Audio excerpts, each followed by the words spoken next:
ओम शांति। आज 4 फरवरी 2022 की साकार मुरली। आज बाबा ने कहा, मीठे बच्चे, अपने दिल रूपी दर्पण में देखो कि अंदर में कोई भूत तो नहीं है। भूतों को निकालने का प्रयत्न करते रहो। आज का प्रश्न, बाप और बच्चों के बीच संगम पर दुनिया से बिल्कुल न्यारी रस्म चलती है, वो कौन सी? उत्तर, दुनिया में बच्चे बाप को नमस्ते करते हैं, लेकिन यहाँ बाप बच्चों को नमस्ते करते हैं। बाप खुद कहते हैं, मीठे बच्चे, मैं तुम्हारी सेवा में आकर उपस्थित हुआ हूँ, तो तुम बच्चे मेरे से भी बड़े ठहरे। दूसरा, मैं निराकारी बाप हूँ, तो जरूर मैं पहले नमस्ते करूँगा। यह भी संगम की न्यारी रस्म है। ओम शांति। आने से पहले पहले बाप बच्चों से नमस्ते करे या बच्चे बाप को नमस्ते करे? बच्चे बाप को करे? नहीं, पहले बाप को नमस्ते करना पड़े। संगम युग की रस्म रिवाज ही सबसे न्यारी है। बाप खुद कहते हैं, मैं सभी का बाप तुम्हारी सेवा में आकर उपस्थित हुआ हूँ, तो जरूर बच्चे बड़े ठहरे ना। दुनिया में तो बच्चे बाप को नमस्ते करते हैं या बाप बच्चों को नमस्ते करते हैं। गाया भी हुआ है, निरंकारी, तो अभी दिखलाना पड़े ना। वो तो सन्यासियों के चरणों में झुकते हैं, चरणों को चूमते हैं, समझते कुछ भी नहीं। बाप तो आते ही हैं कल्प के बाद बच्चों से मिलने। तुम बहुत सिकिल्दे बच्चे हो, इसलिए कहते हैं, मीठे बच्चे, तुम थक गए हो। द्रौपदी के पांव दबाए तो सर्वेंट हुआ ना। वंदे मातरम किसने उच्चारा है? बाप ने। बच्चे समझते हैं बाप आया हुआ है सारी सृष्टि की बेहद की सेवा पर। सृष्टि पर कितना कीचड़ा है, यह है नर्क, तो बाप को आना पड़ता है नर्क को स्वर्ग बनाने। बहुत दिल से आते हैं, जानते हैं मुझे बच्चों की सेवा में आना है। कल्प कल्प सेवा पर उपस्थित हुए हैं, यहाँ बैठे सभी की सेवा हो जाती है। ऐसे नहीं कि सभी के पास जाना होगा। सारी सृष्टि का कल्याणकारी दाता तो एक है ना। उनकी भेंट में मनुष्य कोई सेवा कर न सके, उनकी है बेहद की सेवा। गीत है, जाग सजनिया जाग। कितना अच्छा गीत है। नव युग पर भी समझाना चाहिए। युग भी भारतवासियों के लिए है। भारतवासियों से फिर वो सुनते हैं कि सतयुग त्रेता होकर गए हैं, क्योंकि वो आते ही हैं द्वापर में। तो औरों से सुनते हैं कि भारत प्राचीन खंड था, उसमें देवताएं राज्य करते थे। आदि सनातन देवी देवता धर्म था, जो अभी नहीं है। गीता है देवी देवता धर्म का माए बाप, बाकी सब बाद में आते हैं। तो यह हुआ प्राचीन सब धर्मों के लिए। वास्तव में एक गीता ही है मुख्य, जो सबको माननी चाहिए, परंतु मानते कहाँ हैं? वे अपने धर्म शास्त्रों को ही मानते हैं। यह तो जानते नहीं कि भगवान ने गीता कब उच्चारी। गीता है बाप की उच्चारी हुई, उसमें बाप के बदले बच्चे का नाम डाल मुश्किलात कर दी है। इसलिए सिद्ध नहीं होता है कि शिवरात्रि कब मनावे। शिव जयंती के बाद होती है कृष्ण जयंती। कभी भी श्री कृष्ण यज्ञ नहीं गाया जाता, रुद्र ज्ञान यज्ञ ही गाया जाता है। उनसे विनाश ज्वाला प्रज्वलित हुई। सो तो बरोबर देख रहे हो, आदि सनातन देवी देवता धर्म की फिर से स्थापना हो रही है। फिर यह और अनेक धर्म रहेंगे नहीं। कृष्ण भी तब आए जब और सब धर्म न हो। बाकी सब आत्माएं मुक्ति धाम में रहती है। भगवान से तो सबको मिलना होता है ना। सभी बाप को सलाम करेंगे, बाप भी फिर आकर बच्चे को सलाम करते हैं, बच्चे फिर बाप को करते हैं। इस समय बाप साकार में आया हुआ है। यहाँ तो सभी आत्माएं बाप से मिल न सके, क्योंकि कोटों में कोई ही आएंगे। तो सभी भगत कब और कहाँ मिलेंगे? जहाँ से भगवान से बिछुड़े हैं वहीं जाकर मिलेंगे। भगवान का निवास स्थान है ही परम धाम। बाप कहते हैं, सब बच्चों को दुख से लिबरेट कर परम धाम में ले जाता हूँ। यह काम उनका ही है। बाप को आना ही है पति सृष्टि को पावन बनाने। हेवनली गॉड फादर है, तो जरूर स्वर्ग क्रिएट करेंगे ना। नर्क की स्थापना रावण और स्वर्ग की स्थापना बाप करते हैं। इनका राइट नाम है शिव बिंदु। आत्मा भी बिंदु है, ब्रिकुटी के बीच इतनी ही रह सकेगी। तो जैसी आत्मा है वैसा परमात्मा है। परंतु वंडर है, जो इतनी छोटी आत्मा में 84 जन्मों का पाठ भरा हुआ है। जो कभी घिसता नहीं, फॉर एवर चलता रहेगा। कितनी गूढ़ बातें हैं। अब मनुष्य शांति मांगते हैं, क्योंकि सब शांति में ही जाने वाले हैं। कहते हैं सुख काकविष्टा के समान है। अब गीता में तो है राजयोग से राजाओं का राजा बनना। तो जो सुख को काकविष्टा समान समझते हैं, उन्हों को राजाई कैसे मिले? यह तो प्रवृत्ति मार्ग की बात है।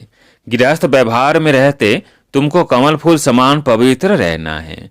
Charity begins at home. Shiv Baba भी कहते हैं, मैं पहले इस साकार ब्रह्मा को समझाता हूँ। शिव बाबा का यह चैतन्य होम है। पहले पहले यह ब्रह्मा सीखते हैं, फिर उनसे एडॉप्टेड चिल्ड्रन नंबर 1 सीख रहे हैं। यह बड़ी गूढ़ बातें हैं। सदगति दाता पति तो पावन खुद आकर यह सब राय समझाते हैं। ऐसे नहीं कि वहां से प्रेरणा करते हैं, वह तो यहाँ आते हैं। यादगार भी है, शिव के अनेक मंदिर हैं। खुद कहते हैं, मैं साधारण ब्रह्मा तन में आता हूँ। यह खुद अपने जन्मों को नहीं जानते हैं। इसमें एक की बात नहीं। सही ब्रह्मा मुख वंशावली बैठे हो। ब्रह्मा मुख के द्वारा तुम ब्राह्मण रचे गए हो। तुम ब्राह्मणों को ही समझाते हैं। यज्ञ हमेशा ब्राह्मणों द्वारा ही चलता है। उन गीता सुनाने वालों के पास ब्राह्मण तो है नहीं, इसलिए वो यज्ञ भी नहीं ठहरा। यह तो बेहद के बाप का रचा हुआ बहुत बड़ा भारी यज्ञ है। कब से डेगियां अर्थात बड़े बड़े पतीले चढ़ते आए हैं। भंडारा अब तक चलता ही रहता है। समाप्त कब होगा? जब सारी राजधानी स्थापन हो जाएगी। बाप कहते हैं, तुमको वापस घर ले जाएंगे, फिर नंबरवार पाठ बजाने भेज देंगे। ऐसे कोई कह न सके कि मैं तुम्हारा पंडा हूं, तुमको साथ ले जाऊंगा। पतित मनुष्यों को पावन बनाकर ले जाते हैं, फिर अपने अपने धर्म स्थापन करने समय पाठ बजाने आत्माएं आना शुरू करती है। अनेक धर्म अभी है, बाकी एक धर्म नहीं है। तो गीता है सभी शास्त्रों में शिरोमणि, क्योंकि उनसे सब की गति सदगति होती है। भारतवासियों में भी ज्ञान वो लेते हैं जो आत्माएं पहले पहले परमात्मा से अलग हुई है। पहले पहले वो आना शुरू करेंगी, नंबरवार फिर सबको आना है। शतो रजो तमो से तो सबको पास करना है। अब कल्प की आयु पूरी हुई है, सब आत्माएं हाजिर हैं।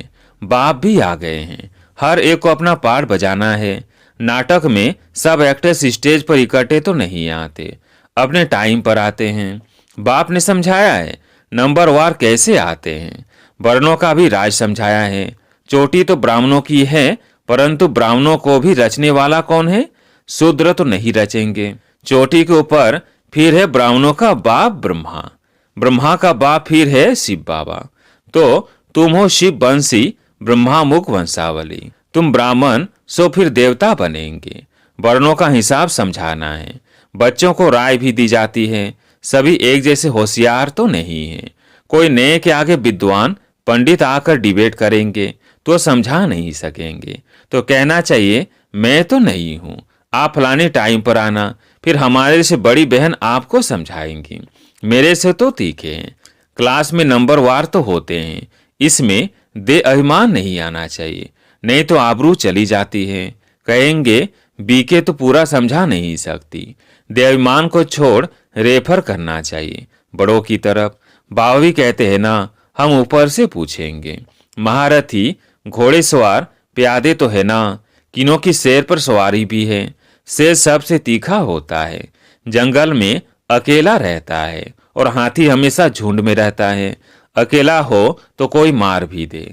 शक्तियों की भी शेर पर सवारी दिखाते हैं। बच्चों को समझाया है, गीता का भगवान कृष्ण कहना रॉन्ग है। कृष्ण के शास्त्र को सभी धर्म वाले तो नहीं मानेंगे। प्राचीन देवी देवता धर्म किसने स्थापन किया वो सिद्ध कर बताना है। उनको गॉड गॉडेज भी कहते हैं। ईश्वर तो अलग है।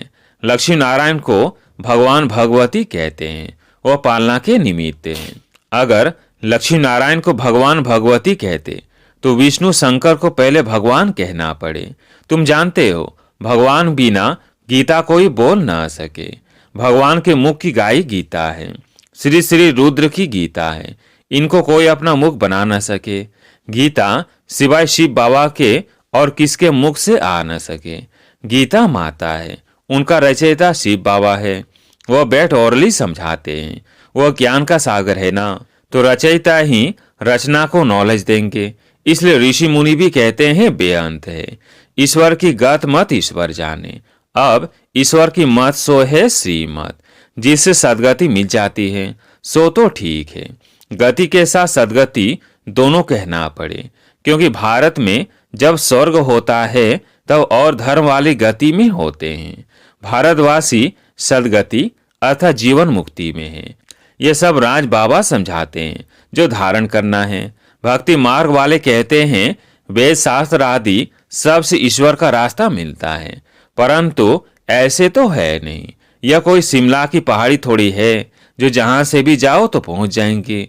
यहाँ तो साजन को सजनियों के पास आना पड़े, सजनियों का श्रृंगार कराना पड़े। स्वर्ग का मालिक बनाने के लिए सब महाराजा महारानी बनने चाहते हैं, परंतु बाबा कहते हैं अपना मुंह तो पहले देखो। नारद की बात भी अभी की है। उनको लक्ष्मी को वरने की दिल हुई तो उसको कहा पहले अपनी शकल तो देखो। बाबा भी कहते हैं अपना दिल रूपी दर्पण देखो। काम का भूत तो नहीं आता, जांच करते रहो और भूतों को निकालने का प्रयत्न करते रहो। युक्तियां तो बाबा सब बतलाते रहते हैं। मन में संकल्प तो बहुत आएंगे, कर्म में नहीं आना चाहिए। बाबा अच्छे कर्म सिखलाते हैं ना। कर्म अकर्म विकर्म की गति का ज्ञान भी गीता में है, और तो कोई नहीं जानते। विकर्म कराने वाली है माया, वह सतयुग में होती नहीं। अब श्रीमत पर चलने से ही तुम स्वर्ग में चल सकते हो। यह किसी मनुष्य की मत नहीं है। बाप की श्रीमत से स्वर्ग बन रहा है, औरों की मत से स्वर्गवासी बन न सके और भी भ्रष्ट बनते जाएंगे। तुम बच्चे जानते हो अब एक धर्म की स्थापना हो रही है। तुम योग बल से गुप्त वेश में अपनी किंगडम स्थापन कर रहे हो। हाथ में हथियार आदि तो कुछ है नहीं। ज्ञान के वाण व तीर आदि है, उन्होंने फिर स्थूल में दिखा दिया है। यह सब गुप्त शक्ति। शक्तियों की देखो कितनी पूजा होती है। 10 से 20 भुजाओं वाली तो कोई है नहीं, सबकी 2 भुजाएं होती है। मनुष्य सृष्टि में 8 से 10 भुजा वाले कोई होती नहीं। सूक्ष्म वतन में विष्णु को 4 भुजा दिखाते हैं, वो भी अर्थ सहित है। बीज को जानने से सारे झाड़ का ज्ञान आ जाता है। अच्छा, ज्ञान का खजाना तो बच्चों को मिलता रहता है, फिर मुख मीठा कराने के लिए बच्चों को टोली खिलाते हैं। शिव बाबा खुद नहीं खाते, सब बच्चों के लिए ही है। राज्य भी बच्चों के लिए है। लक्ष्मी नारायण भी जरूर अपने बच्चों को देंगे, सबको तो बांट नहीं देंगे। यह बाप सभी बच्चों को देते हैं। वह प्रजा भी कहेगी हम स्वर्ग के मालिक हैं। सुख तो प्रजा को भी है, दुख का नाम भी नहीं। बाकी नंबरवार तो होते ही हैं। वहां तो सोना भी अथाह होता है, यहाँ तो सब खानियां खाली हो गई है। गायन भी है किसकी दबी रही धूल में, किनकी राजा खाए। अच्छा, मीठे मीठे सिगिल्दे बच्चों प्रति माता पिता बाप दादा का याद प्यार और नमस्ते। माताओं को बंदे मातरम, बच्चों को याद प्यार और सबको गुड मॉर्निंग। अब रात पूरी होती है, गुड मॉर्निंग आ रहा है, नया युग आ रहा है ब्रह्म कुमार कुमारियों के लिए। अच्छा, ओम शांति। अब सुनते हैं धारणा। पहला पॉइंट, देहाभिमान को छोड़ अपने से बड़ों को आगे रखना है। कोई डिबेट करता है तो बड़ों तरफ रेफर करना है, आबरू नहीं गंवानी है। दूसरा point, charity begins at home. पहले परिवार का कल्याण करना है। गृहस्थ व्यवहार में रहते कमल फूल समान पवित्र बनना है। आज प्यारे मीठे बाबा का वरदान, दे अहंकार व अभिमान के सूक्ष्म अंश का भी त्याग करने वाले आकारी सो निराकारी भव। दे अहंकार व अभिमान के सूक्ष्म अंश का भी त्याग करने वाले आकारी सो निराकारी भव। कईयों का मोटे रूप से देह के आकार में लगाव व अभिमान नहीं है, लेकिन देह के संबंध से अपने संस्कार विशेष है, बुद्धि विशेष है, गुण विशेष है, कलाएं विशेष है, कोई शक्ति विशेष है। उसका अभिमान अर्थात अहंकार, नशा, रोब ये सूक्ष्म देह अभिमान है। यह अभिमान कभी भी आकारी फरिश्ता व निराकारी बनने नहीं देगा।